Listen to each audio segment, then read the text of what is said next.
Over the past 15 to 20 years, we've been learning a great deal about depression and diabetes. We now have a good understanding that 1 in 4 people with diabetes will experience depression at some time in their lifetime.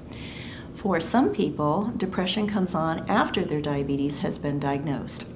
For other people, we've been learning that a lifetime history of depression, that is, depression that may come and go over the course of a lifetime, may increase the risk of developing type 2 diabetes later in life. So we've been learning a great deal about the relationship between diabetes and depression.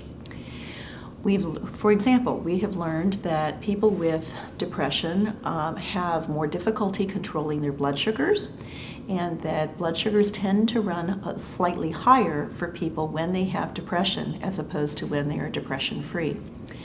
We've also learned that managing diabetes is much more difficult when people are experiencing depression.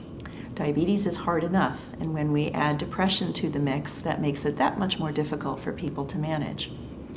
We've also learned that depression is associated with poorer daily functioning, that is, functional disability, in people with diabetes compared to people without depression.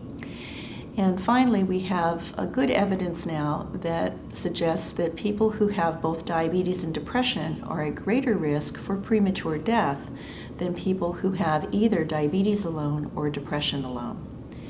And so when we take all of these things together, we're very concerned about depression and diabetes, and we want to know when it's present, and we want to know what we can do to treat it.